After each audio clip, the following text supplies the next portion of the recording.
এই কুলাঙ্গার ছেলে যারা কালকে সারা রাত ধরে এই গ্রামের মা বোনের উপর নিরজ্জ হামলা করেছে।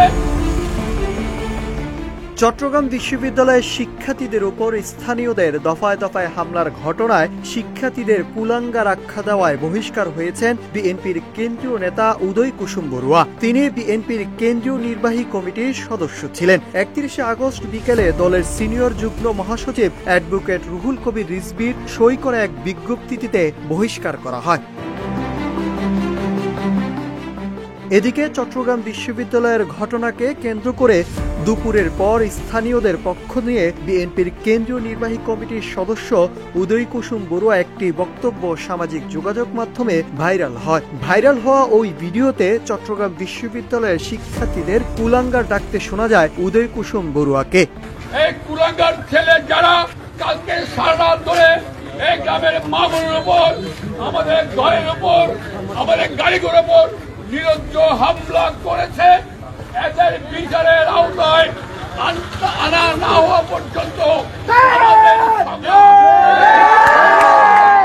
ভিডিওতে বিএনপির এই কেন্দ্রীয় নেতা অভিযোগ করে বলেন, গতকাল সারা রাত ধরে এই কুলাঙ্গার ছেলেরা আমাদের গ্রামের ভাই বোনের উপর নিরস্ত্র হামলা করেছে, আমরা এর বিচার চাই। এছাড়াও তিনি হুঁশিয়ারি দিয়ে বলেন, আমাদের গ্রামের উপর যে হামলা হয়েছে তার বিচার চেয়ে বিশ্ববিদ্যালয় প্রশাসনকে 24 ঘন্টার সময় বেঁধে দিচ্ছি। এর মধ্যে বিচার না পেলে সবাই মিলে বিশ্ববিদ্যালয়ে ঘেরাও করব।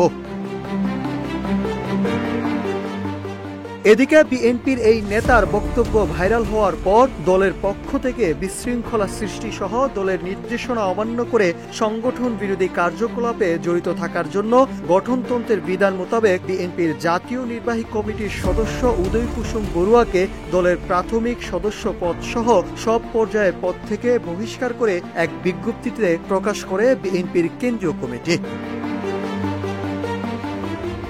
এর আগে 31 আগস্ট সকালে চট্টগ্রাম বিশ্ববিদ্যালয়ের শিক্ষার্থীদের সন্ত্রাসী আখ্যা দিয়ে ফেসবুকে একটি পোস্ট করেন তিনি। এছাড়াও তার বিরুদ্ধে চট্টগ্রাম বিশ্ববিদ্যালয়ের শিক্ষার্থীদের উপর হামলা করার ইন্ধনেরও অভিযোগ রয়েছে।